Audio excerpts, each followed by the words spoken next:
on.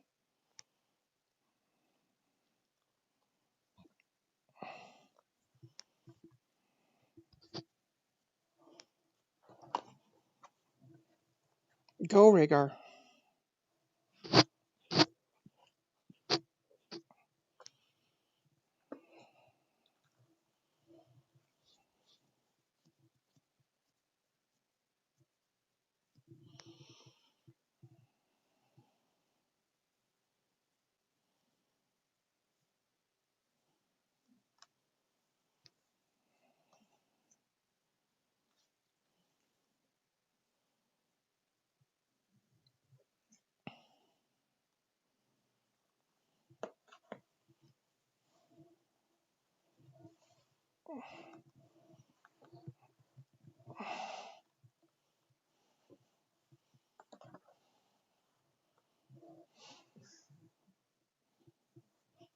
Oh, what the fuck?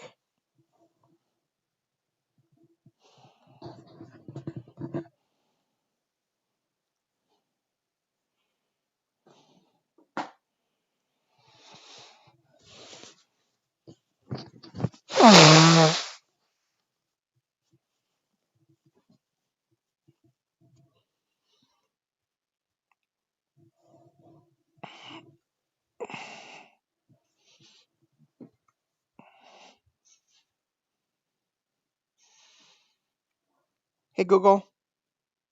Where's my phone?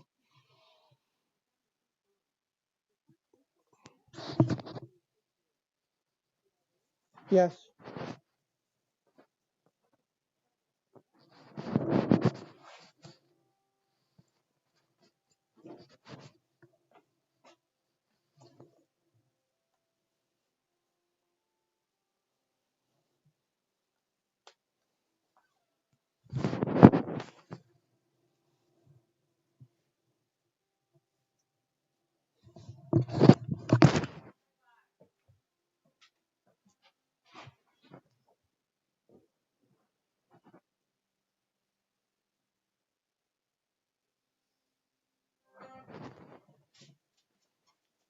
Thank you, Scott.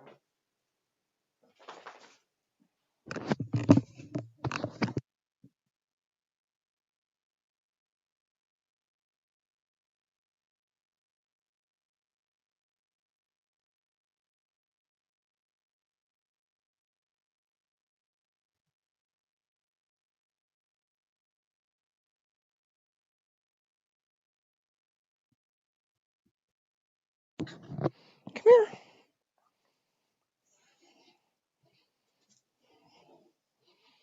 Well, then don't.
I'm sure she wanted some French fries.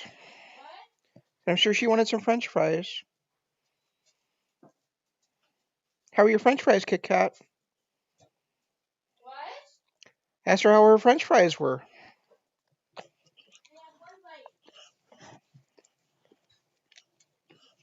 Enough.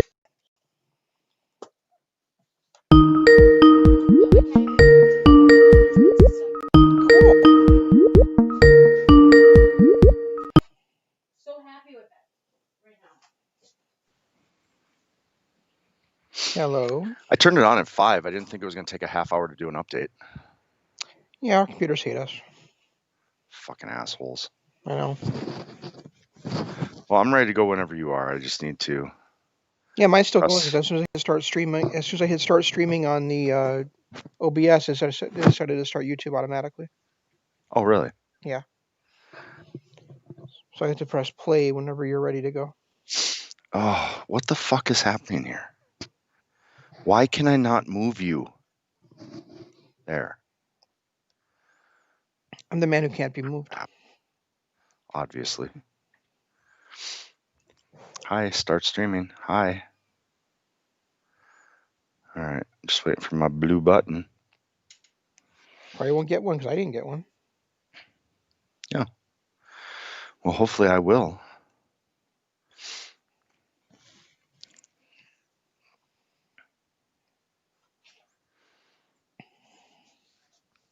At some point, you don't get the blue button. It doesn't say. I usually do, but tonight it just You know went what? right. It just went to right to click on this to end stream. Here's the funny thing. That's the same thing I got. No blue button. We're live. God, I hate computers. Hey everybody, welcome to Kingdom of Honor. I'm your host, Zadman Shane Sebunia, along with my good buddy, the Honorable Jeff. And we're both finding out tonight that YouTube changed their shit up on us. So now when we hit start stream on OBS, it just starts the stream instead of giving us the option to hit the blue button to start the stream. So welcome everybody. Son of a bitch. Jeff, we're off for 2 weeks and they changed everything. Yeah, it happens. I finally edited the show from 2 weeks ago, by the way. Oh my God, was that a nightmare? Why? Did you have a lot of your own stuff Well, you had to because edit? a lot of it was because you were off. So there was like 30 seconds of silence where all you could hear is AEW in the background while I'm trying to figure out if you're going to come back live or not. So I'm just talking to myself, and then That's right. so there was a lot of silence I had to take out, and then the multiple files and all that stuff. So yeah, it was fun. It'll be up later tonight, guys. Awesome. Anyway, full gear. So I did the live aftershock after Full Gear. So I'm sure you've listened to repeatedly and studied for your own personal improvement in the future. But Yep, didn't hear one second of it. Not because I don't like not because I don't like you guys, just because I've been busy. And it would not. I wanted to join and do it, but it would not let me watch it live. And to be honest, after watching it, I'm glad it didn't, because to me, with the backstage interviews and Taz coming out with his FTW interview, and the fact that they do really long, good matches on a weekly Dynamite, this just felt like it was a 3-hour Dynamite. It did, and that, not only that, but we always get title matches on Dynamite, and in 2 weeks we're going to get Kenny versus Mox on Dynamite instead of building towards Revolution like they should do. they're not going to wait. They're not going to wait 3 months, Jeff. I know, but they should. They should build. They should build some animosity between the two. Oh, the animosity we have is one guy's a good guy, one guy's a heel, and they met a year ago in a match. They have 3 months to retell the story that they told when Moxley first debuted, to get that story up and going, the backstory, and develop some more heat between the two. But instead, they're going to give it to us for free in 2 weeks. Kenny Omega did not win a match for the number one contendership at Revolution. He won a match for immediate number one contendership. So that does not surprise me at all. That's what he and Paige were fighting for. Well, I get that, but I'm just saying, okay, he won the match to become the next or the number one contender. Let's let it build. Moxley does not have to have a championship title match every couple of weeks. This is not WWF or E or whatever the hell they are. They don't need to have a title match every month. I agree with that, but I would much rather that Omega win the title from Moxley, and then they can build Revolution another match between him and Hangman Page. And that's fine if they do go that route. I just haven't seen anything over the last year to prove to me that they're going to. And I see no reason to buy a pay-per-view when we get the same quality of matches, we get title matches, we get backstage interviews and FTW and Taz coming out and disrupting things. Everything I saw in Full Gear was just like an extended version of Dynamite. There was nothing special to me about it. I can see that. I you know, when we did the aftershock show, I said that that first hour was just outstanding. That first hour of Revolution, all the way through the women's title match was just outstanding, and then after that, starting with the tag team title matches, where everything kind of fell apart for me. And I agree that that opening match between Paige and Omega was great. Absolutely. That was just amazing. Probably one of the best matches I've seen this year. I as much as the Cassidy versus Silver kind of came across more because of the two people involved like a comedy match than anything else, I still thought it was a really well done match. I loved Nyla Rose And and it was Sheeta. perfectly placed. Yeah, yeah, it was. It was a nice cool down from the opening match. I loved Sheeta versus Nyla Rose until Vicky became Vicky and started screaming at Nyla Rose at the end. Other than that, from bell to bell, that was a fantastic match, just absolutely fantastic. I like you lost it during the FTR Bucks match. Well, you skipped right over the TNT title Of match. course I did because it was Cody Yeah, but I do want to point out what did I say when Cody won that championship? that he was the blondest ever champion in I the history of said the TNT yes, Championship. but I also said that it wouldn't mean a damn thing unless Darby Allin was the guy that beat him for it, and now Yeah, Darby but Allin's beating him for it. the fact that Brody Lee beat him and then got a shit run with it.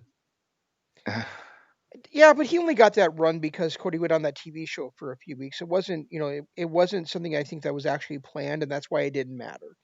I mean, nobody's going to remember that Brody Rhodes was the TNT champ. I mean, Brody Lee was a TNT champion in a year. Which is the Uh, problem right there. He should have gotten a decent ass run with it. no, he And should not then, have gotten a run with it at all. no, you're right. He should not have gotten a run with it at all. But once they put the Maybe title he should on have been the him, guy to beat Darby Allin for it, but he should not have been a guy to beat Cody for it and have like a 3 week run with it. but once they put the belt on him, they should have given him a run with it. If they were going to drop it like that, they should have dropped it to Darby at that time and not waited 3 months. I disagree because I don't think Darby beating I don't think Darby beating Brody Lee means as much as him beating Cody for it. No, but Darby beating Cody 3 months ago when Brody Lee won it would have had the same effect where Darby Allin, at that time Darby Allin was the top of the mountain. He was challenging Moxley. He was in high profile feuds.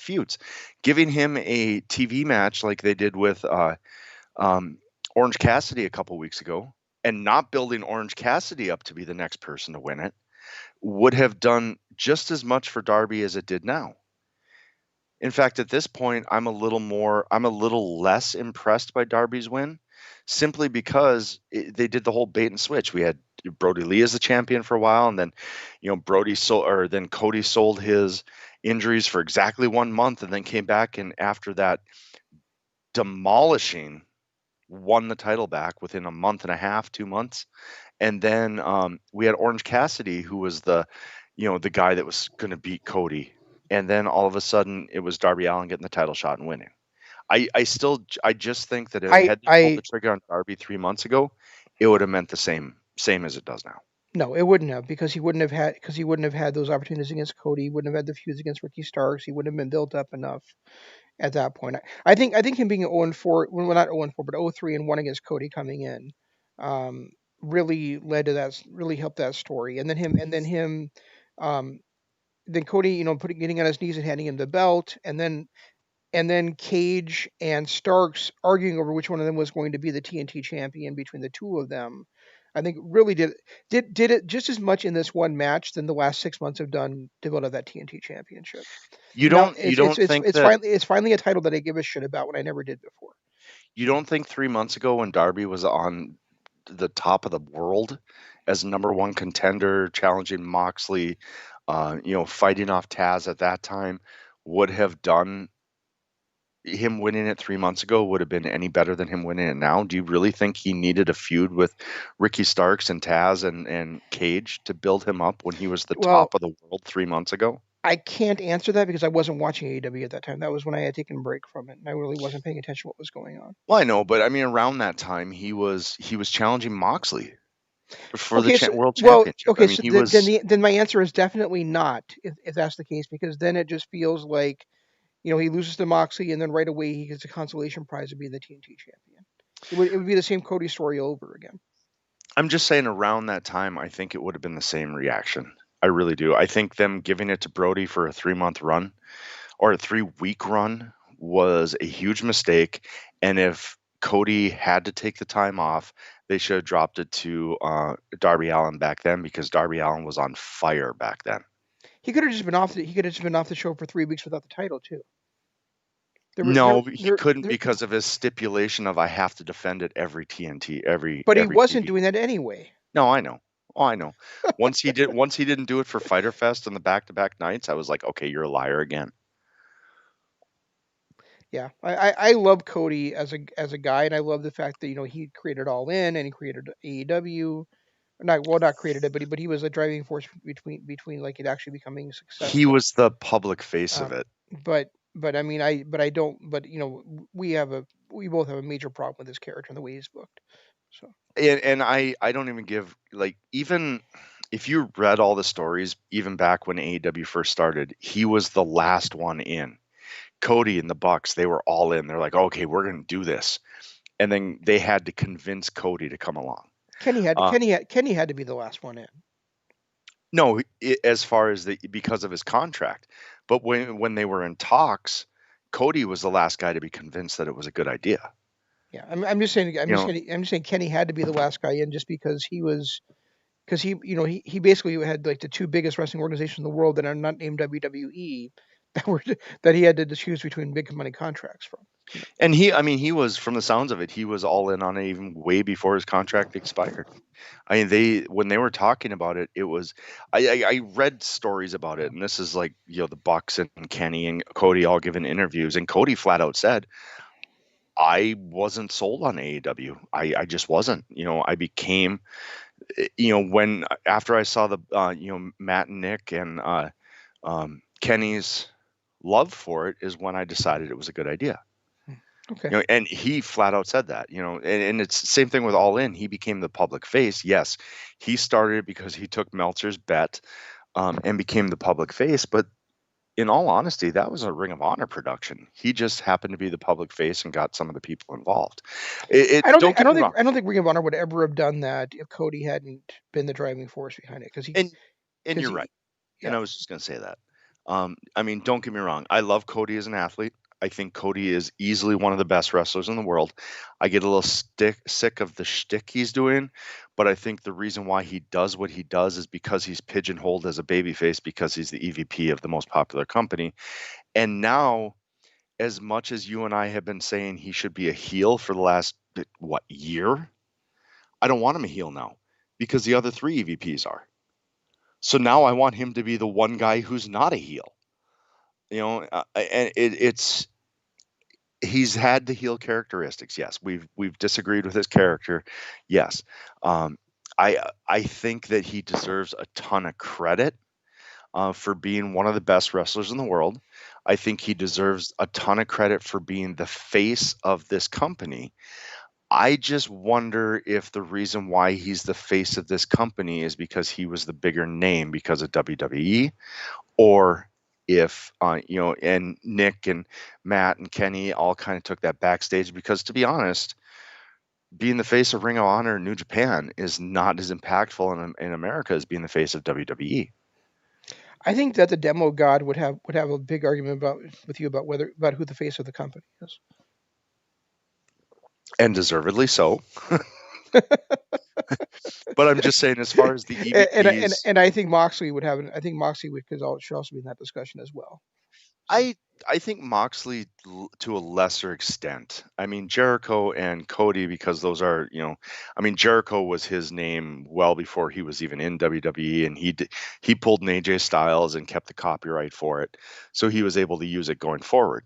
Um, Cody was able to at least still be Cody up until this last week and a half, I think, when they finally decided they're not going to hold the copyright anymore and he can have his last name back. hmm Moxley cannot go out as Dean Ambrose. So it's a whole different story with him. Is like when you look at the card, and if you're just a casual fan and you're reading down it, oh Jericho, oh Cody Rhodes, I don't John, who the hell's John? Oh, oh okay, Dean Ambrose. Okay, you take that second step if you're not a true wrestling fan.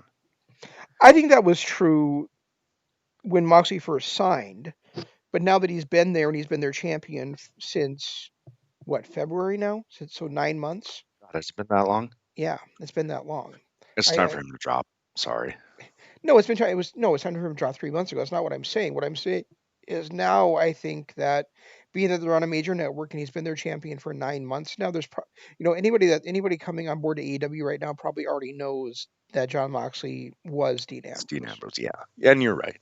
You're probably right. I'm looking more at like the casual fans and who they're going to look at just a roster, not pictures, not they're just going to look at an upcoming card for AEW in the local paper, and they're going to go, oh, a wrestling event's coming.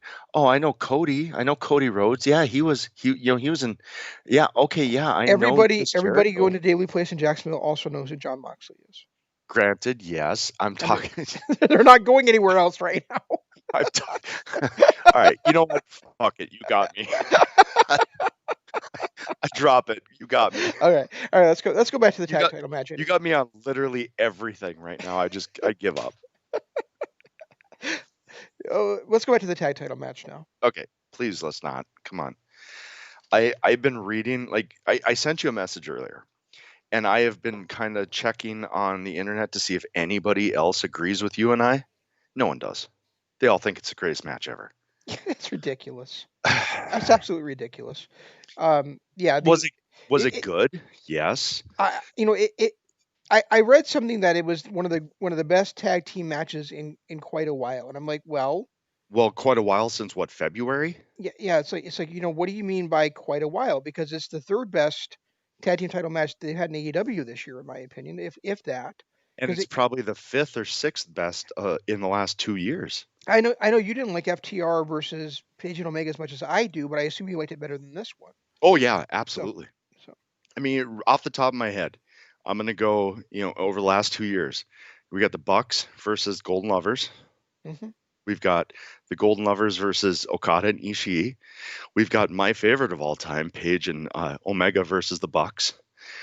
We've got the Bucks versus uh, Lucha Brothers, and Yep. then we've got Page and Omega versus FTR.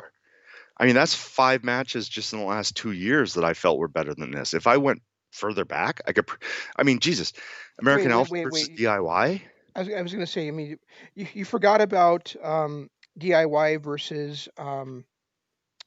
versus Mustache Mountain from earlier this Oh year. shit! Yeah, that was this year, wasn't it? Yep, and Oh yeah, I mean that's even remember the better. first ever match to crown the UK Tag Team Champions. Hmm. Um, That was from 2 years ago, though, right? Almost 2 years ago now. Yeah, if it was within the last 2 years, it was January Okay. 2018, or January 2019. I And mean, that was and Mustache then Mountain versus what do they call themselves? uh, Grizzled Young Veterans, Grizzly Young Veterans. Yep. And then don't forget about, and then don't sleep on the Briscoes versus Guerrillas of Destiny from that which was fucking amazing. from, That you're talking about the from the ladder, summer was it called Summer Showdown or something like that? yeah, from Ladder War. Yeah, from the Water War. Yep. Yeah, that was amazing too. I mean, so and I would put every single one of these in just the last 2 years ahead of this match. Yeah, me too. And let me explain why. I know there's a lot of people. A lot of people are like, "Oh, we've been waiting for it for so long. That makes it this much greater." No, it doesn't.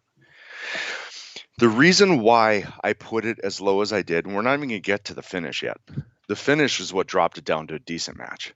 But as far as a great match, they spent the majority of the match copying the exact same formula that Page and Omega and versus the Bucks had, where they were stealing each other's moves. They were bringing back finishing moves from people that weren't even involved in AEW. Like, how many times did you see, oh, there's the heart attack from the Heart Foundation. Oh, there's the, blah, blah, blah from whoever. And Page and Omega did that when, Page stole Marty Scurll's moves. So it was like to me it felt more like a kind of a cheap runoff of what we've already seen, and that had me down on it. And then when you took that finish, like the whole thing about FTR, they're famous for their no flips, just fists. No flips, just fists. Were they desperate enough for Dash to get up there and do a 450 splash? I don't think so because he had just hit that amazing super kick on Matt that everybody was saying, or the announcer also said, well, I think he knocked him out, and yet he had to. So I mean, I didn't take it as him being desperate. I took it as him showing off, which was completely out of character for him.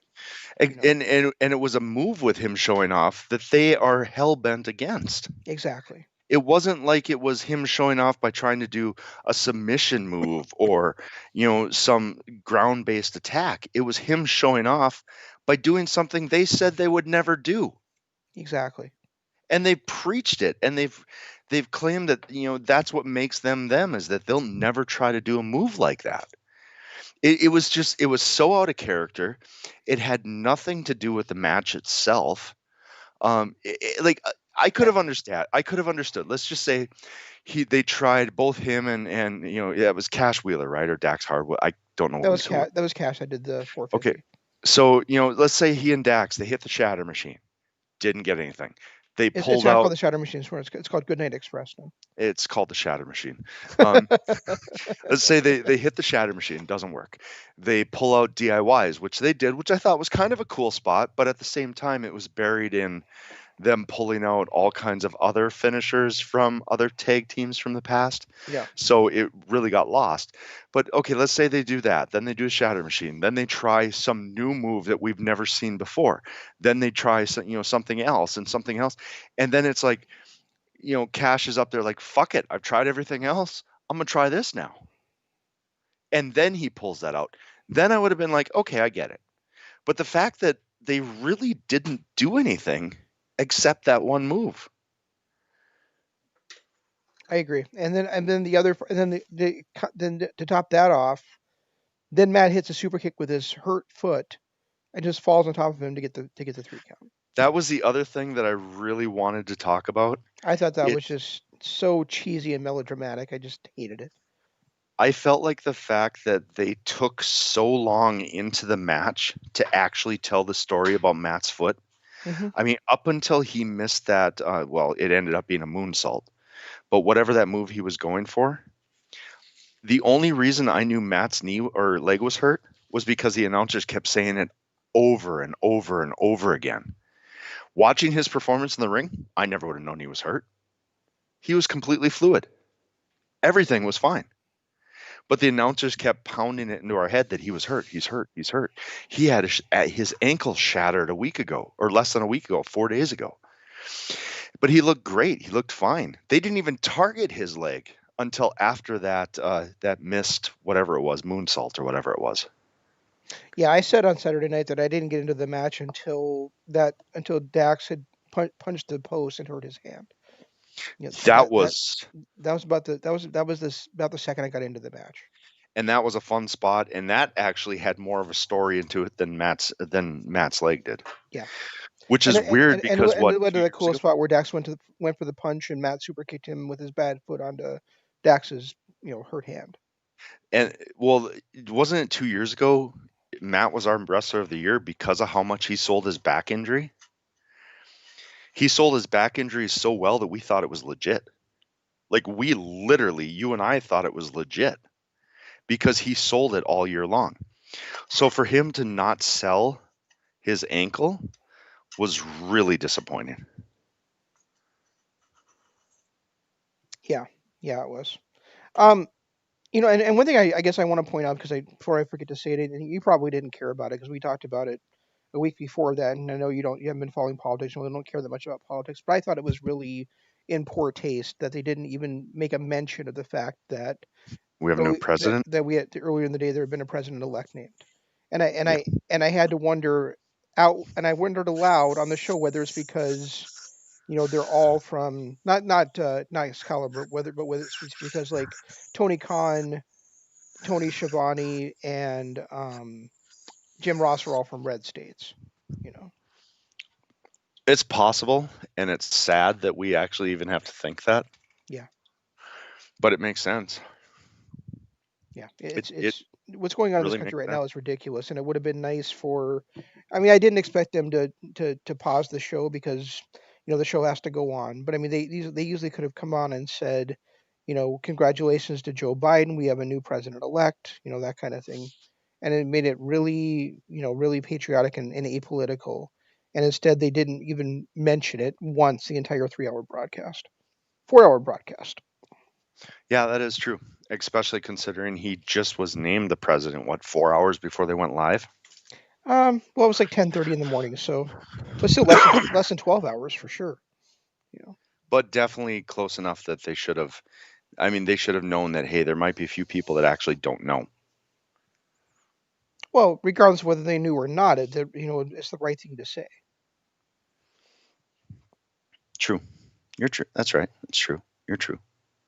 I'm true. You're Cool. true. Cool. Speaking of which, before I forget, I want to thank everybody who listened last week or 2 weeks ago when we did this live. We had the highest live numbers I have ever seen on this channel. What did numbers get high on?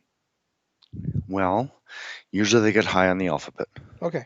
but that's a secret between you and me. We're not going to tell the numbers. We know that. Okay. No, seriously, thank you everyone who listened. When I was watching the live playbacks and the likes and everything that came in for our show 2 weeks ago, I was blown away.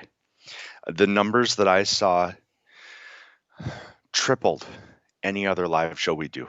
And maybe it was because we were doing it live on AEW, but even when we were doing our live broadcast before, numbers never got that high. So I just want to, quickly thank everyone who did listen, everyone who did hit the like button, and everyone who, and just enjoys us in general. Which, why you enjoy us, I have no clue. I guess that's something between you and your therapist. But thank you anyway. Yeah, that's awesome. That's really awesome. So anyway, back to wrestling. This politics and thank you has been brought to you by. The what did you think about what did you think about the world title match? This is another one that I tried really hard to like. I love Eddie Kingston. I still am sentimental to Moxley because of his past.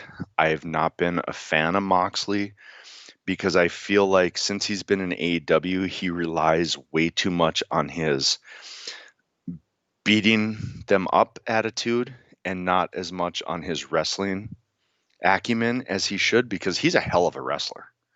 He's a great in ring storyteller. We saw that for years before he became the lunatic fringe in Hmm. WWF. We saw that in Evolve, or was it Evolve? No, it was Dragon Gate US. He's a hell of a wrestler. And I've really been disappointed over the last few years that he relies so much on his hardcore style. Um, so I was already a little down on this match because it got back to more of his hardcore style, but I was hoping for it. I was hoping for it to hit home. I was hoping for it to be great. I was hoping for it to be exceptional because I felt like they did a great job of building it up and building up personal animosity between him and Eddie Kingston, which we've not seen before. In any of his feuds, has there been any personal animosity? Between Moxley and mm, anybody since he's no, been in AEW. not really. Not really. I mean, So, it's all. I mean, there's all been more professional type rivalries. right. I So mean, for I mean, a little bit with the inner circle before the tag title match. I mean, between the match we had with Jericho for the world title. I mean, but that was more of a professional rivalry that built because he had gone through all the inner circle before that.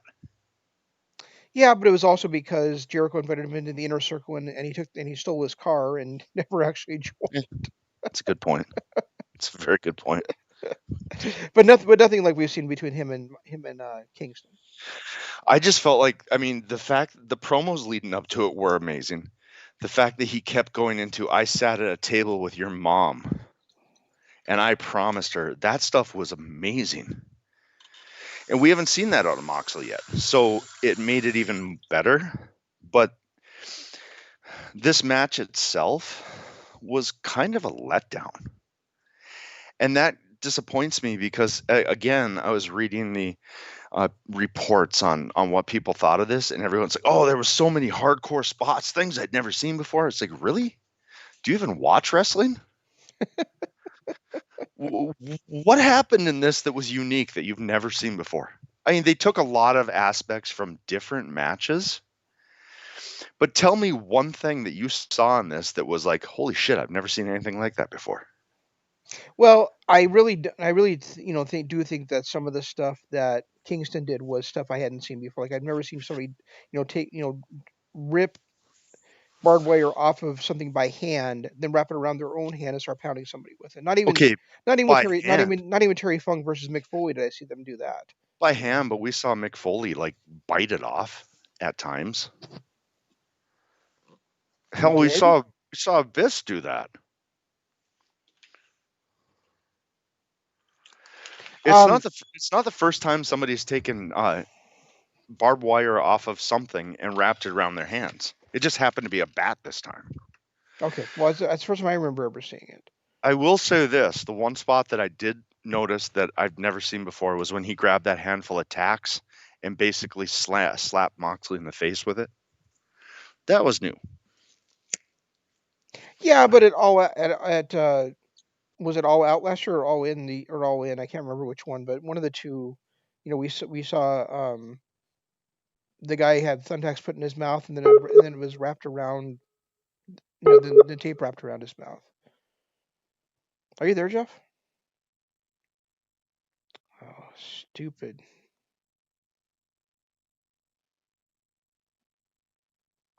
Why do we always have these poor network connections? It just gets ridiculous. Ridiculous, ridiculous, ridiculous, I tell you. But I think it was actually all out last year. We had that match where um, I think it was Joey Janela had thumbtacks put in his mouth, and then there was duct tape. Then there was the tape wrapped around his mouth, and so he kind of had the thumbtacks in his mouth for part of the wrestling match, and that's what I'm talking about. Is we've seen that before, which is to me a bit more hardcore than getting slapped in the face with thumbtacks. Now I completely lost my call with Jeff. So let me try calling him back.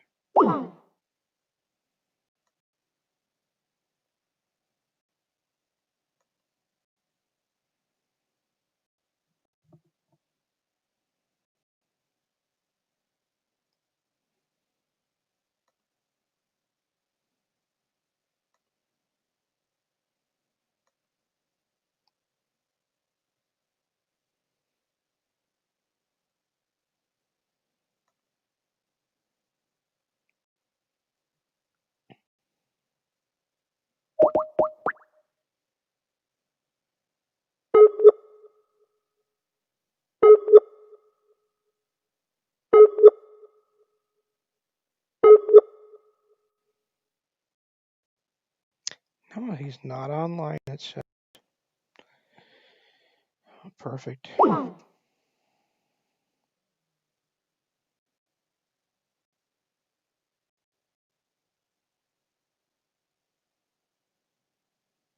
My big problem with the match was that it seemed like it was that it was Jeff's cat knocked the computer off the counter. Um, he's trying to get it back. That's hilarious. Anyway, my big problem with the Moxley versus Kingston match, and I did mention this on Aftershocks. You might have already heard me say this if you listened to that. But I felt like it was really hard to get into when it was an I Quit match, and there's never really been an I Quit match where a babyface lost that I can remember, except for when it was Mankind versus The Rock at Royal Rumble. Um, I don't know, 99, where um there was that recording played over the loudspeakers or over the speakers in the arena of Mankind yelling, "I quit! I quit! I quit!" I mean, it wasn't him actually ever quitting, and so it felt like the only way that Moxley could lose this match, because he wasn't gonna quit to a wrestling hold or to being attacked, and that was proven to be true. The only way that I felt like Moxley could actually quit in this match would have been if Kingston had stood up and said something like, "Mox, look at the screen," and then on the screen they're showing Renee Young being beaten, or about to be beaten, or about to be hit, or kidnapped or something by Kingston's family. And since that didn't happen, um, then clearly Kingston was going to be the one winning the match. And I know, like, a lot of people can watch wrestling matches that already knowing the outcome, or where they're watching it on tape and they've already read the results. To me, it's not just the journey; it's not just the destination; it's also the or not just the journey; it's also the destination. So I mean, if I know what's happening, or what's going to happen, or what's likely to happen, um, I do have a hard time um, suspending my disbelief there. So they have to work basically extra hard for me to be able to keep my attention and to keep my involvement, and for me to really enjoy it. So while I can say that the match was good, it's not something that I can say that I loved, or that it was a great match, simply because um, again, I basically knew what the result was going to be, regardless, and before the actual result happened, because there was no way that I could see Moxley giving up unless it was that specific situation that I just said. So when you take that into account, and you take into the fact that you had, before that tag title match that, you know I was lost. I wasn't lost, but I wasn't really super involved in um, the beginning and the end of it. And then you put in there the um, that Elite Deletion match, which was not anything special, and you put MJF versus Jericho in there as well, which had a result that is going to be interesting going forward, and was quite a nice little Eddie Guerrero tribute, I guess, at the end of it. But if you take it together, everything that happened after that women's title match, it just that's why this show does not get a high grade from me, just because there's all that stuff that to me fell flat. I know there's people out there that loved it. I know there's people out there that that thought that it was better than All Out. I hardly disagree. I think All Out was still better than this by quite a stretch.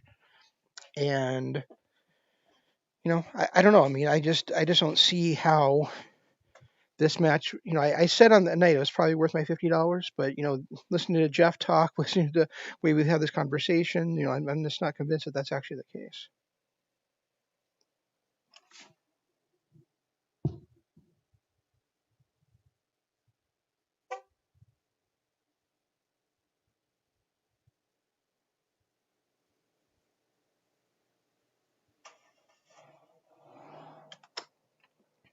So Jeff's just got his computer loading up now. We'll see, I guess, how quick he's able to join us here.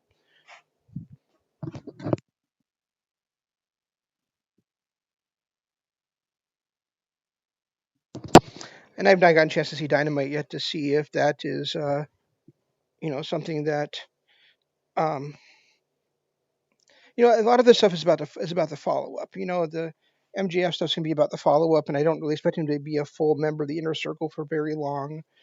The tag title match again is gonna be about the follow up. I really did not want the Bucks to win the titles this early, so we'll have to see how that goes, and that kind of thing, and where how far where that goes and how far it goes, that kind of stuff.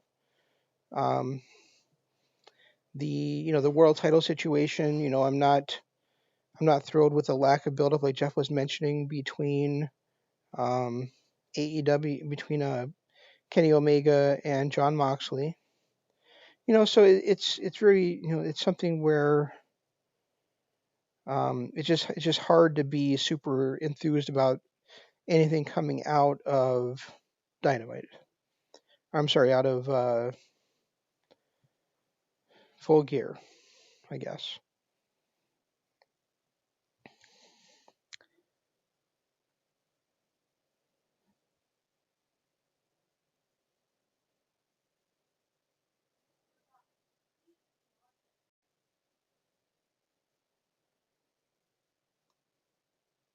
Sorry about the dead air. I'm just waiting to see when Jeff's going to come join me on.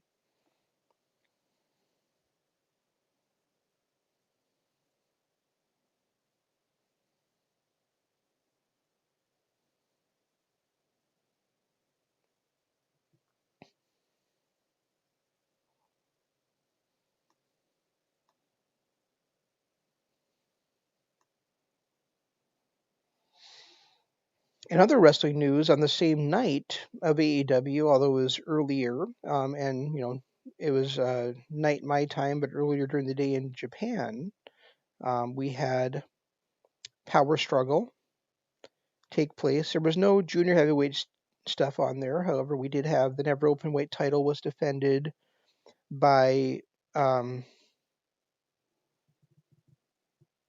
Minoru Suzuki as he lost it back to um, Shingo Takagi.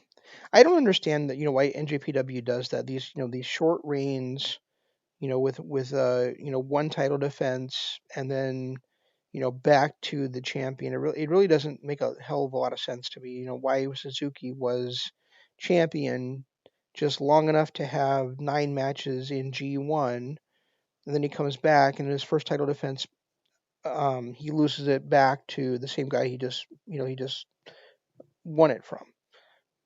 There's really no reason not to have kept the title on Shingo for all that time, in my opinion. That Shingo being in the tournament as a champion, would have meant something more, really.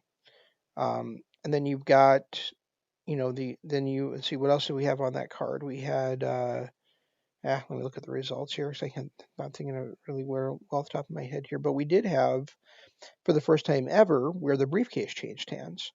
Not the U.S. title briefcase that's currently held by Kenta, but um,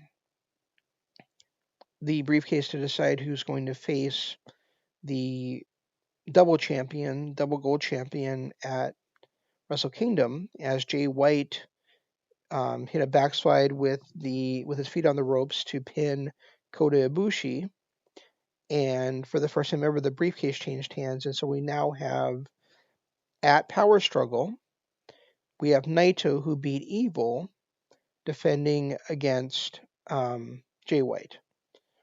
And White's told him at the end of the night that he's not wrestling on January 4th. So, for the second time ever and the second time back to back, Wrestle Kingdom is on 2 nights. So, White told Naito he doesn't care what Naito does on January 4th, but he's taking the night off and he'll see him in the main event of Wrestle Kingdom on January 5th. Those, and then Kenta, I did mention the U.S. title briefcase. Kenta did defend that against Tanahashi. So we had that. During the Naito versus Evil match, Evil looked like he was about to win the title back with his antics and his cheating, along with Dick Togo. And who else came out there to help?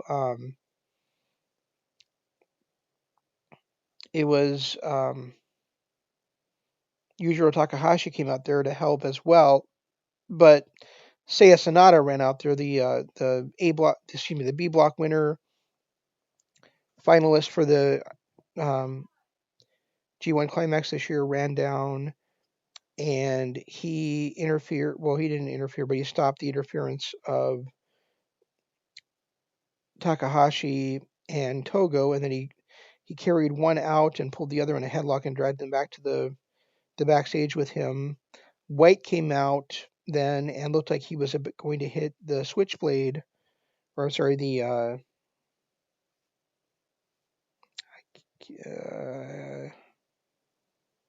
the Blade Runner on Evil, and instead he just played Evil to the corner, hit Naito with a sleeper suplex, and then Ibushi came out, ran him off, and Naito was able to hit Valencia and Destino and hold on to his championship. We also had Yano taking on ZSJ, Yano defending his KOPW 2020 preliminary championship, or whatever they're calling that, and he beat ZSJ by tying ZSJ's shoelaces into the guardrail. So more Yano bullshit. Um, Okada took on the Great Okan and beat him, unfortunately. And then Will Ospreay challenged Okada to a match at Wrestle Kingdom, unsurprisingly. And then we also had Kenta successfully defend the U.S. title briefcase against Tanahashi. So maybe what will happen, Jeff mentioned earlier that Omega will be facing Moxley in a couple of weeks on Dynamite for that championship. So maybe like what Imp was saying on Saturday night is what'll happen is that Moxley will lose the title, then going to Japan, have a couple weeks of quarantine, and then defend his U.S. title against Kenta at Wrestle Kingdom. It won't be Tanahashi, but maybe Kenta. Which is kind of bigger the question: what will Tanahashi be doing at Wrestle Kingdom? I mean, is he gonna be back into a tag team with Ibushi for those tag titles again, or what's the deal with Tanahashi? Tanahashi be doing coming up in less than 2 months now at the biggest wrestling show of the year, Wrestle Kingdom.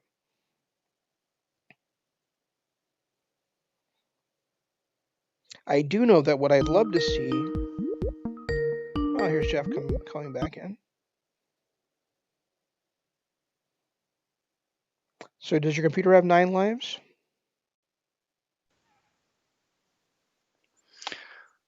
So what did I So, miss? so does your computer have 9 lives, or? It must. I think it might have taken 2 or 3 from the cat. Oh my God, I've never been this mad at an animal in my life. Anyone want a cat for Christmas? I'll deliver it. I don't care. Canada, let's go. What you missed was that I was talking about how I felt like the main event of Full Gear. I couldn't really get into it because the same thing I kind of said the week before is basically that I knew that there was no way for Moxley to lose that match unless That's true. the only way I could see Moxley losing that match would be if like Eddie like was about to lose and then he said, "Hey Mox, look at the screen," and then on the screen they're showing his family has Renee Young kidnapped somewhere, you know. Um, You know, and I thought about this while I was angrily trying to get my computer to get up and going, and I haven't restarted YouTube. I don't know if it's still going or not. If it is, I hope so. Great. If not, you guys can check out all this. Well, I suppose you're probably listening on uh, YouTube slash what is it, LOP Calvin. yep. And if you're not, you can check it out on our Patreon page once I get this mess edited. But ultimately, like I I feel like this one was a bridge to, like you said, Kenny winning it in 2 weeks. My biggest problem with Kenny is that to all of us hardcore fans, to people that came from Ring of Honor, New Japan, and followed the indies. Yeah, of course, we're the ones that love Eddie Kingston because he's amazing. But when you talk to the casual fans, I've heard so many times, oh, why do they keep giving unknowns like Eddie Kingston a title shot? Well, because he's not unknown. He's actually really good at what he does and maybe one of the better ones in the business. I just feel like those same people that have been trashing, like the Darby Allens, the Eddie Kingstons, the unknowns, are not going to get behind Kenny the way that they should. Like I've said it before, you've said it before. Us watching Kenny Omega on a weekly basis is a treat that every wrestling fan should love and enjoy. I just want more than a 2-week build to his eventually winning the title. I want him to build back up to the best in the world, the best bout machine. That he gave a promo on Dynamite this week, and you said you didn't watch it. By the way, there's a Lucha Brothers match that is amazing, but kind of heartbreaking at the same time. What I don't get is why the hell were they wrestling each other in the first place? Well, they kind of go through it because Eddie is kind of driven a wedge between the two because he's got his best friend and his best friend's little brother. Um, they did a lot on commentary to sell it, but what I was watching between the two was things that I never would have expected. Like Ray Phoenix literally ripped his mask off. We saw 98% of Pentagon's face. That's happened before. I know, but it was just the fact that it was his brother doing it. It was kind of heartbreaking at some point. It was the match itself was easily the third best of the three we've seen. But just the way that they're breaking apart, like if Phoenix wants to go on a solo face run, I'm all for it. All for it. I think he'll I've been thrive. for it for years. I think he'll thrive in it. I just don't like the way that they're breaking up brothers. And Pac coming back was astonishing. It keeps Eddie Kingston kind of in a high-profile main event style match. Hey, you need to shut up right now because I haven't seen any of it yet. You said you probably weren't going to. I did not. I said I'd probably watch it this weekend. You better watch it this weekend because I want to talk about it. It was fucking great. I'm just saying. I think it's funny that you said that this show was the show we've been talking about, the what was it, Full Gear. It was like a Dynamite that Longer Dynamite. that you had to pay $50 for. You didn't pay a dime for it. Yeah, I know, but I'm not going to tell people that you paid for me. Come on. That's what you got me for, right? That makes me sound like a cheap bitch who's just I'm using you as my sugar daddy. I'm not going to do that. I think it might be fair considering wait, you still pay for NJPW, don't you? Yes. So do I. So we got to talk about that. But WWE, Ring of Honor. Well, you pay for Impact. Okay, so you got me there. So that wash. But we got to stop both of us paying for the same damn NJPW. Well, the thing is, if we do that, then we won't be able to watch Wrestle Kingdom together and do the show live with each other. That is true. That is one thing I found out about the like when you bought Full Gear, I couldn't watch it on Saturday. You're supposed to be able to. They're supposed to be able to watch it on 2 devices. Nope, wouldn't let me. Maybe it was because I was trying to watch it from my phone, and were you watching it from your phone, or? Of course not. I don't know. Every time I tried to log in, it would say account is currently busy. So I watched it on Sunday morning, but. So what we can talk about though is, assuming that you watched it, is Power Struggle. Yes.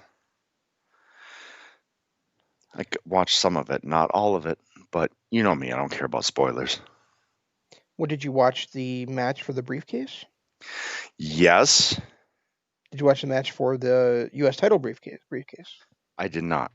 I jumped ahead because I didn't have time, so I kind of jumped to the matches I wanted to see. If you had time to watch Dynamite, you had time to watch Power Struggle. Dynamite was kind of in the background while I was working. So it's a whole different story. We've talked about this before. We talked about this when I was binge watching MLW. So you watched the match for the briefcase. Did you watch the world title match afterwards? No, I was going to watch it tonight, but you wanted to go early, so.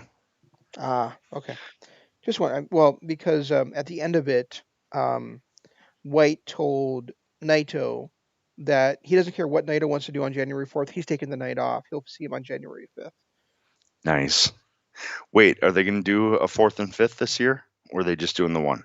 No, they're doing 4th and 5th this year. So now I'm wondering, what Naito will be doing on the fourth? Will he be defending the title against Ibushi? Will he be defending the Intercontinental title against somebody? Because theoretically the match against White is supposed to be for both belts, Yep. Well, but that is it? doesn't. But that Is it, or is it only because he won the belt or the briefcase? Is it only the title belt, the heavyweight title well, belt? they were calling it the contract for both the contract for the Intercontinental and Heavyweight Championship matches. So But you called it, and I got to give you kudos because I was so upset that at the way everything ended, but you literally called it by saying how great would it be for White to win the belt, win the briefcase. No one's ever done that before. no one's ever done it. You know, he's great at doing things nobody's ever done. He's great at saying he's going to do things, and him winning him as a heel winning his current heel character winning G1 does not mean as much as him stealing the title match from somebody else. And So it kind of reset. Like I was so upset that Kota Ibushi won it for Jay White to come in there, swoop it, and steal it. Was it was great because it level set Kota and kind of gave everything that I've been saying for the last couple of months about how he doesn't deserve a spot. And it makes Jay White this like ridiculous. Jay White might be one of the best in the business as a heel, but the fact that NJPW is so far behind a Gaijin like this just truly blows my mind. yeah, but you know he's going to lose at Wrestle Kingdom. Oh yeah, he will, because a Gaijin will never win at Wrestle Kingdom. Well, But I don't think they never will, but I do think that they want Naito to be able to tell the story about defending both of those titles separately. That's not going but to happen if White wins.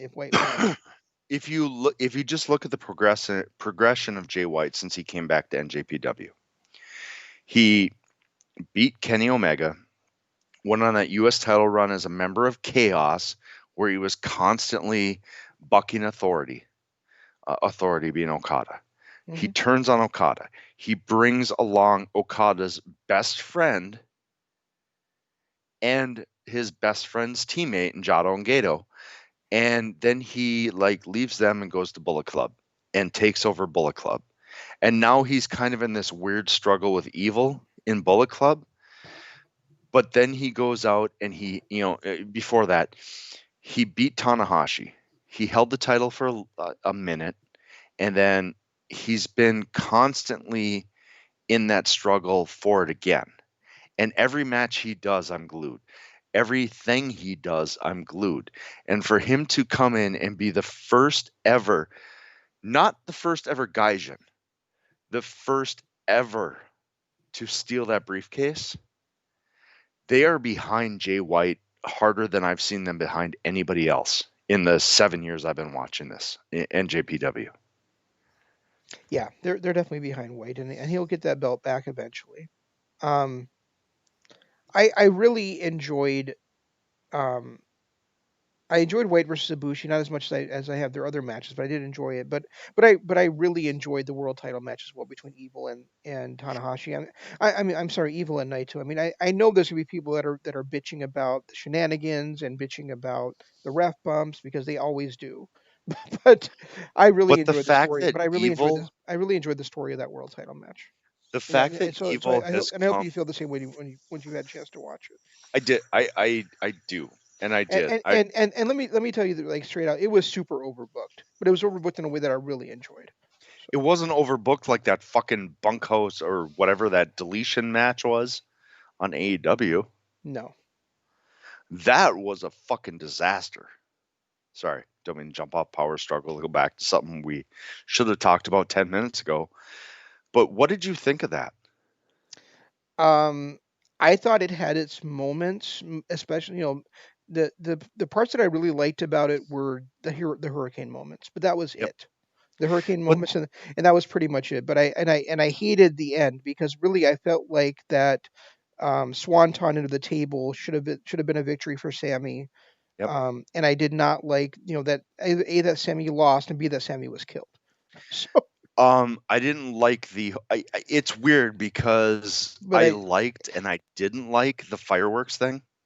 I didn't like the Like fireworks thing. I told I told Imp on Saturday, and I said this is probably like the old grandpa and me talking because I didn't because 4 years ago when Jeff and Matt were doing it to each other, I didn't care about it.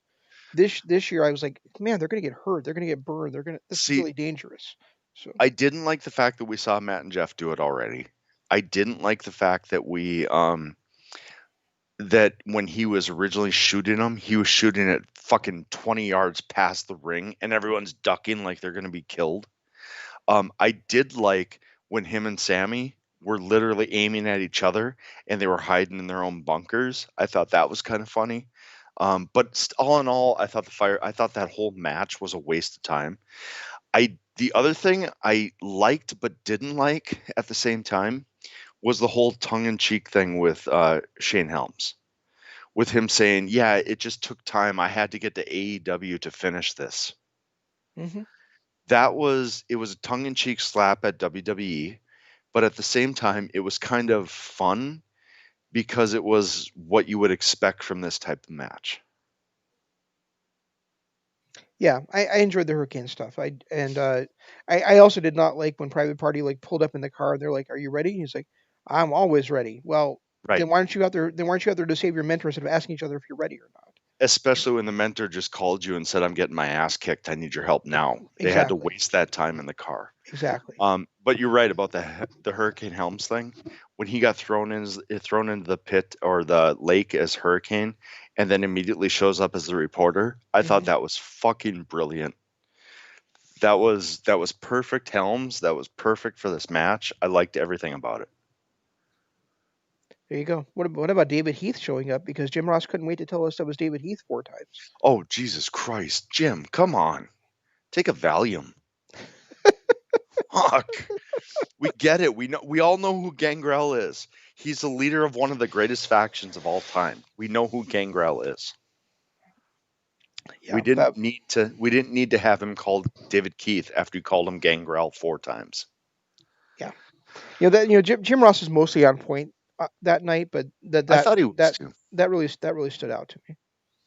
And And the other thing that really stood out to me that he said, and in a positive way, was when he said that there were, I can't remember what the whole conversation was, but it was in that world title match where he said they were talking about how they were inspired. Oh, they were talking about um how Scott was talking about how he and um Kingston and Moxley were inspired by the same generation of wrestlers, and then Jim Ross goes, "Well, it looks to me like Kingston's inspired by chairs."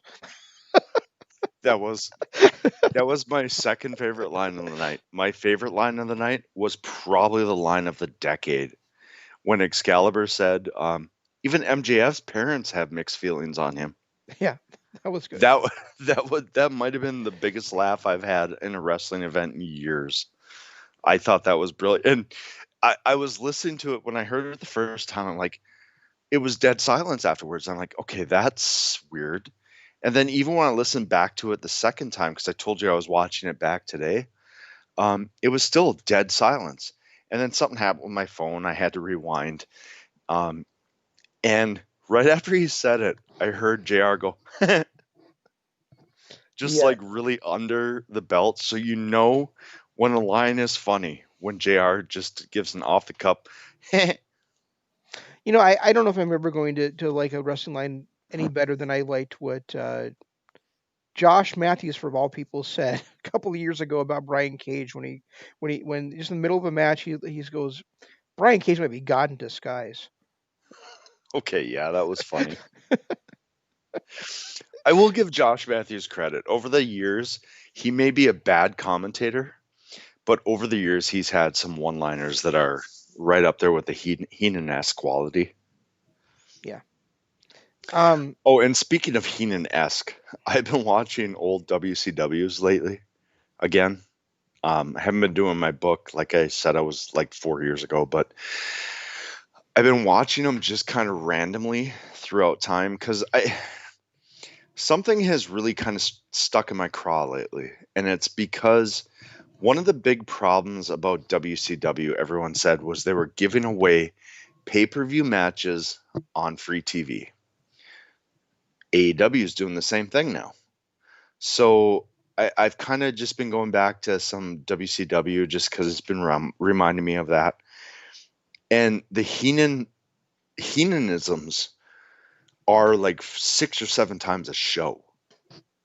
So for me to hear these things literally coming out of commentators now that are it's just weird that even now we're talking what 20 years later Hmm. we're still comparing announcers and their commentating and their comedy and everything to Bobby Heenan just shows how great Bobby Heenan was.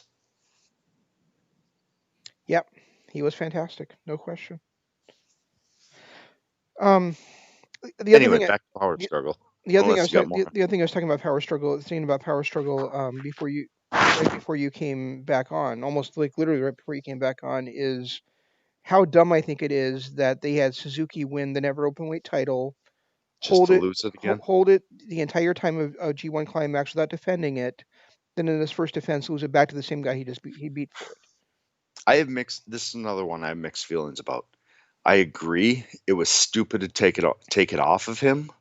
Shingo should have won that match 2 months ago. But the fact that we finally saw Shingo beat a heavyweight, a true heavyweight for that title, is amazing. Now he's got what He he beat Goto deserves. he beat Goto to win it. Goto doesn't count. How does Goto not count? I haven't counted Goto ever. He had a little bump from me because of his feud with Taichi, which actually kind of raised Taichi in my eyes more than Goto. I've never been behind Goto ever, Fair enough. ever. But that Even doesn't when mean he it's not was a doing, real. It doesn't mean it's not a real heavyweight though. yeah. That's like calling Santino Marella a real heavyweight. Oh fuck you! There's no comparison. Yeah, you're right. I'm sorry. That was a low blow. That was a really low blow. That was submarine low. Like I came up from under the ice to punch you in the nuts with that one. I still can't believe I Anyway. watched Santina Morella win that goddamn Battle Royal WrestleMania 25 live. Oh, and then challenge. Oh, wait, no, he beat Umaga, didn't he? I don't remember. Oh, for the Intercontinental title, yeah, he did. Yeah. The fuck. That was And then that was his debut, wasn't it? yeah, Yeah, that's right. and then he started wearing a dress and had some like snake hand sock thing. What the fuck? Fuck you, Vince. That's all I'm gonna say. Um, the other kind of amazing thing on this show was that Kenta made Hiroshi Tanahashi tap out to Game Over. Didn't see that yet, but I plan on watching it. Yeah, that just I don't remember ever seeing Tanahashi tap out. So I seeing him tap out to Kenta was kind of amazing. But it also can then that's the other thing I was talking about like right before he came on. I was like it made me wonder aloud like what is Tana going to be doing at Wrestle Kingdom now? okay, 5 6 years ago, I would have been surprised by that. After the way that Tana has been, where all he's doing is putting over other people. Like even in his tag matches with Ibushi, when they had the Jesus Christ, the hiccups, when they had the Tanahashi run, or when they had the tag team run, he was always putting over everybody but himself. He's just at that stage in his career where No, he's I would putting and people right, and I wouldn't have been surprised if he lost to Go to Sleep, but I was surprised that that he lost. that he Okay, lost by tap out. all right, that makes Right, sense. Okay, and actually I shouldn't even say tap out because it was a verbal submission. So, was it which how often do you see that these days? Eddie Kingston on Saturday? That's an I quit match. It's not the same thing. Same thing. We saw two people quit to a submission move on the same day. The fuck. Sorry. Alrighty then. So I'm gonna watch that match. I'm probably gonna watch that, or maybe tomorrow. I have tomorrow off. Call of Duty drops tonight, so I'm gonna be up till 11 o'clock just to play it. You know what else dropped today? What? PS5. Yeah, I don't care. Give me 4 years, then I'll care about Yeah, PS5. I feel the same way. It's I want to make sure they get all the bugs. I want them to come out with a slim version, and one that's not going to fill up the backseat of my truck. When they come out with one that is less than 37 feet high and 5 feet wide, then I'll buy it. Yep. Or I'll just wait till you get sick of yours and give it to me as a birthday gift. Thank you, by the way. That's funny. You're Um, welcome.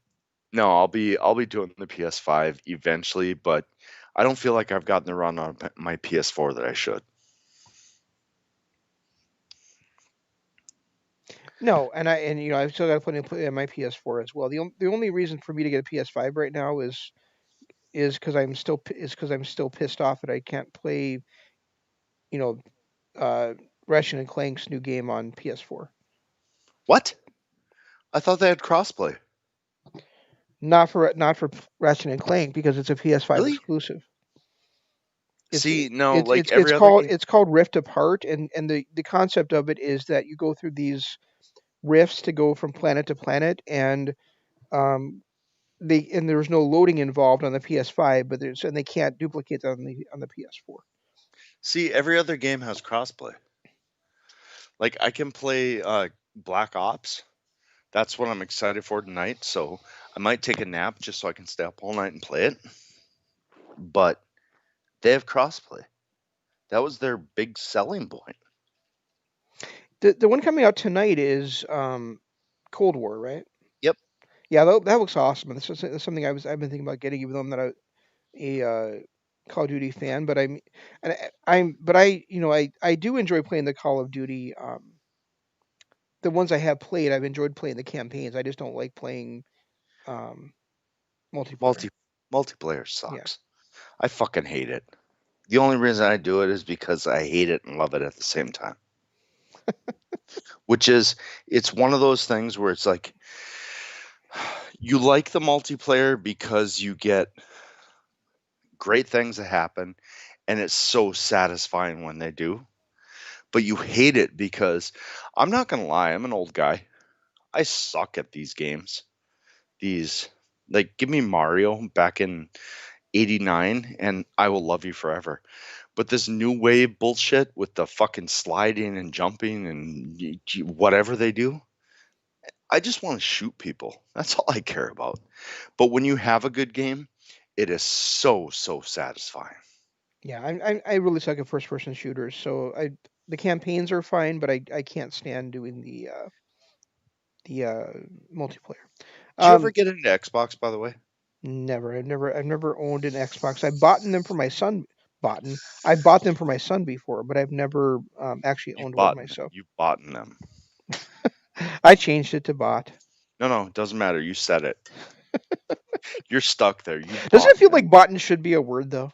No, It's like a no, cross between because it's a cross between bought and gotten. So it's bought. no, that should not be a word ever in any language. I'm sure the word bought is a word in some language. No, if it is, it's a dead language. It doesn't count. Just saying.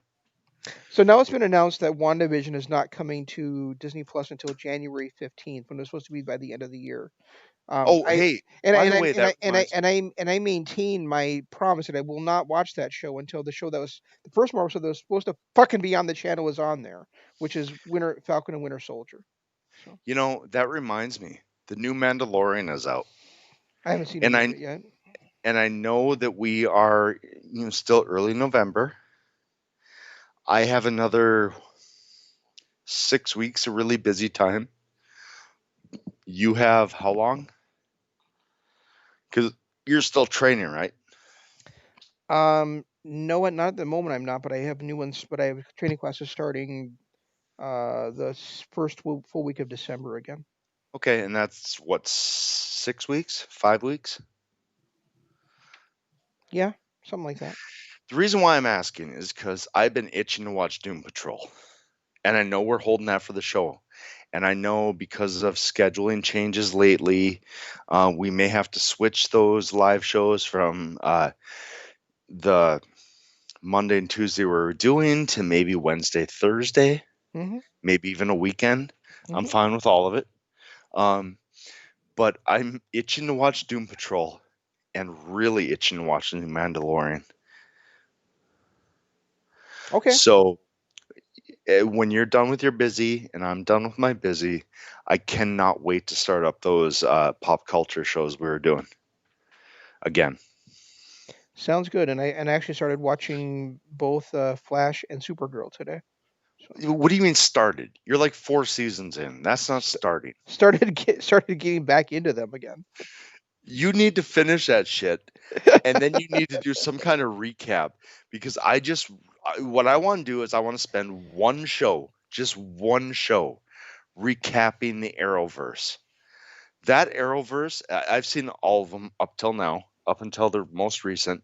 Every one of the shows, everything, and there is so much greatness in that I just feel like we could dedicate at least one show to that and how great the Arrowverse was. You might have to read some recaps because I know your memory is bad, old man. My memory's always been bad. Although you know what, I was actually I had to do my I had to do something called work this week called the Star of the Week. So I had to be the Star of the Week where I had to like talk Do you about remember who the myself and star was? Oh, okay, you. All right, that makes sense. so I had to, I had to talk You can remember. Other people, it's like okay. I had to talk about myself, and so and my life growing up, my life currently. So I had to look up. So I decided I was going to look up Hanam Village, which is where I lived in South Korea when my family lived there. So my dad was in the military. Really, that's where you were? I never knew that. Yeah. So Dude, uh, that shit is amazing. Like I've been obsessed with that area for decades. I so never I knew you lived there. I googled Hanam Village. Just looking to see if I could get a picture of it, and I saw Hanam Village Building G, and I was like, oh, Building G. I lived in Building H. So then I googled Hanam Hanam Village Building H, and there was actually a picture of the high rise I lived in. So I actually was able to copy that and put that as part of my presentation, which I thought was really awesome. My dad was a vet of that war, and that's all he talked about was the haunted village. Really? Yeah. Like literally I couldn't get anything out of him when I was a kid, but you would just it was weird cuz he would go in these trances. He was a green beret, so special forces. Um but he would like weirdly go and I'm talking I was like 6, 7, 8 years old, kindergarten, first, second grade, and he would go in these trances and talk about it. So I've been obsessed with that my entire life. To hear that that you actually live there, dude, you and I are gonna have a Q&A someday.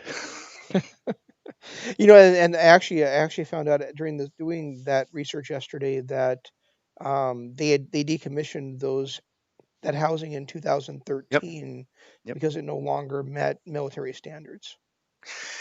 It didn't meet military standards in the 70s. I'm just saying. Yeah, From all the research I've done, the fact that you actually lived there and it wasn't blown up 20 years before you did blows my mind. Blows my mind. well, I'm lucky I didn't get blown up when I lived there because I also lived there during the times where they were writing about the Olympics coming to Seoul, Korea, and I lived and the university was right across the street from Hanam Village, Yep.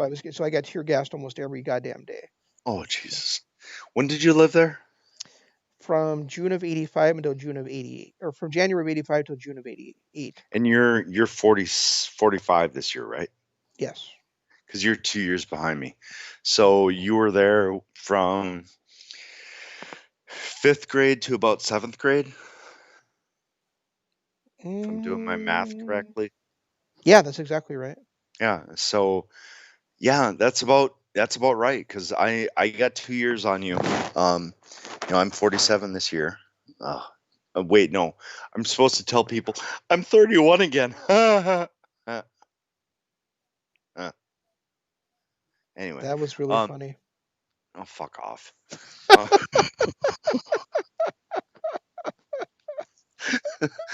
that's the funny part is the laugh at the end. The like, yeah. Anyway, so my dad, that was the one place. Like when I was, we're talking like, Jesus, 81, 82, 83. When I would ask him about the war. Because, I was, Jesus, preschool, kindergarten, first grade. I was curious. And he was the only person I knew. And he would go into this just weird trance and start talking about it. And he mumbled shit that I never understood.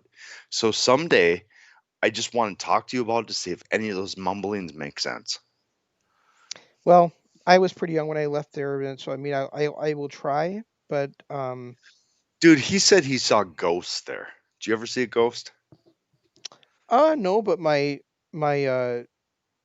younger brother was good was lucky enough to see an old grandma who was our maid at the time's tits. So yeah, Okay, so maybe my dad wasn't as crazy as I thought. You saw ghost hits. He saw ghosts. Makes sense. Makes sense. Anyway, before let's get back to like real wrestling here. okay, Jay White, Kota Ibushi, amazing match. Like you said, not the best match they've ever had, but for the time they were allotted, it was less than 20. It had to be less than 20 minutes. I think so. They put on a hell of a show, and for Jay White to do what he did, to me, is the best thing that happened Power Struggle. Hmm. Yeah. So just had to throw that out What's there. also the only thing you saw at Power Struggle. So No, I saw the unfortunately I saw the Okada versus the No Namer match because I was hoping that the No Namer would actually like look decent against Okada, he didn't. and I saw the Shingo versus Suzuki match Oh, you did just see that one. because Okay. I love them both. They're both they are two of my favorites.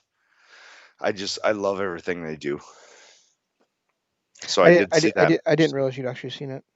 and I saw the Naito versus Evil match.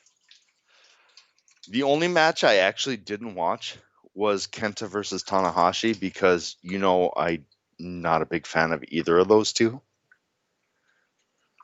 So Right. I skipped that one, and of course I skipped Toru Yano versus ZSJ because I cannot watch ZSJ in a comedy match. I just can't. Well, Sorry. did you see the result of that one? No, and I don't care. I never want to see it. I don't care that it happened. It was ZSJ in a comedy match. I will never watch it.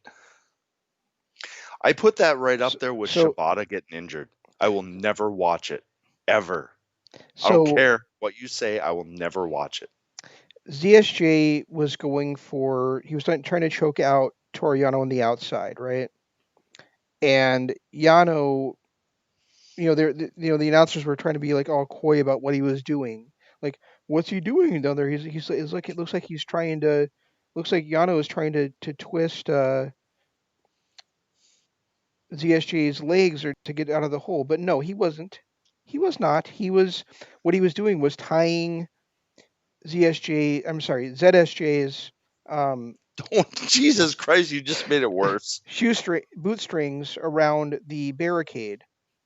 And so, ZSJ's plan was, I'm sorry, ZSJ's plan was to, um, choke out Yano and then like run back in the ring. But when he let go of Yano, Yano was able to get back in the ring, and ZSJ wasn't able to do anything because bootlegs were in a knot around the barricade, and he couldn't get back in the ring.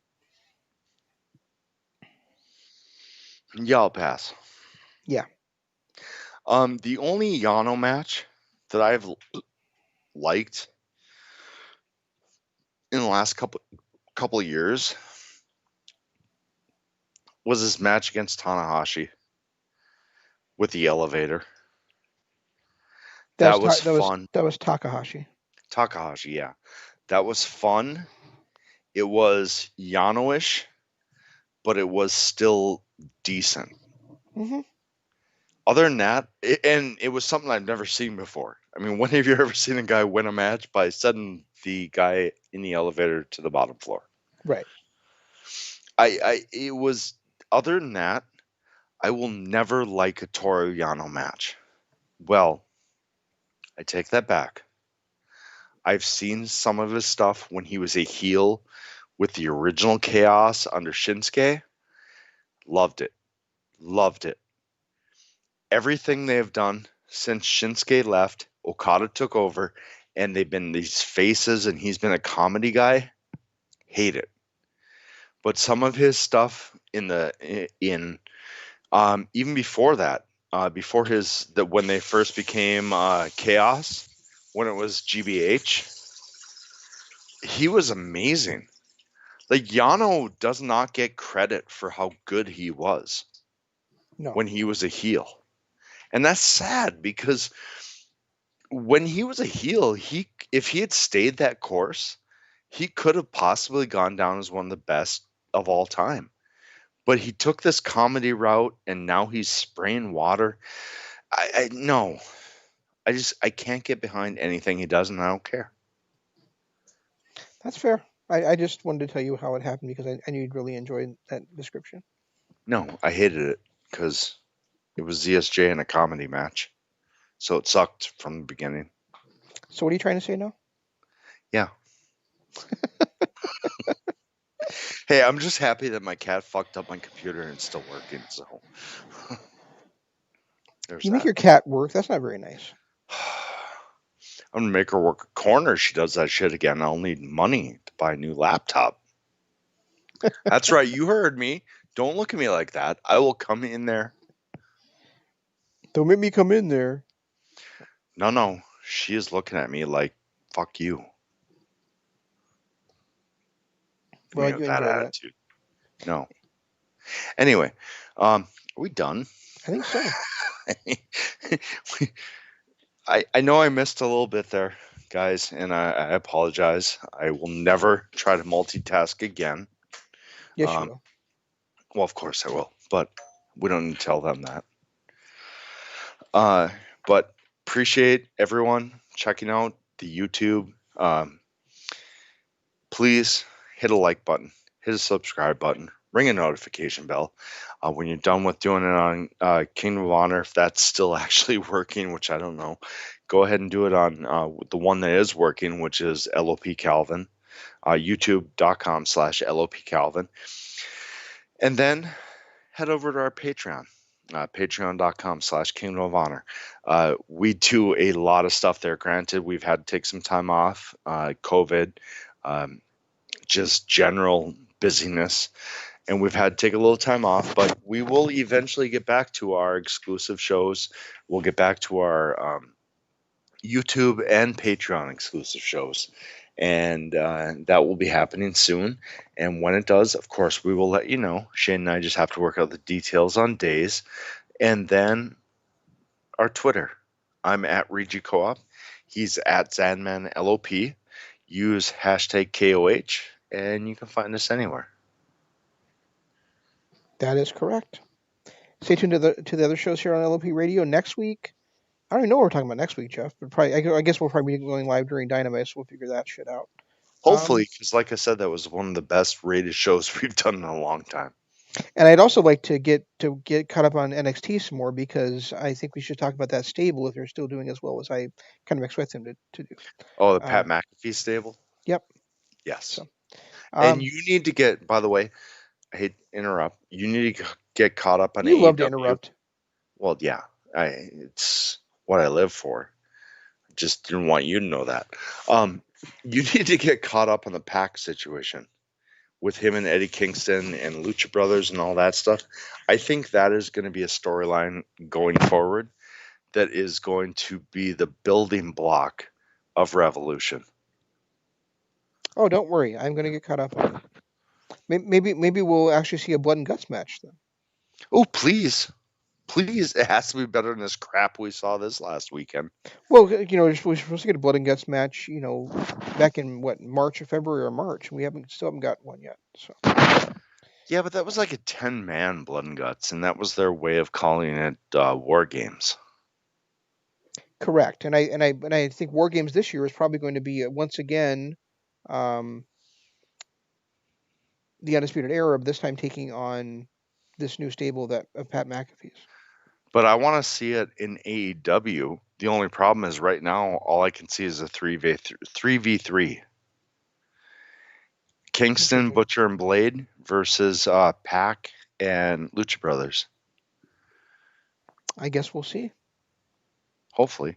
Anyway, All right, continue. that's all we've got. We'll try to do better next time. This is Shane saying long days, pleasant nights, and Jeff saying Goodbye. and meow.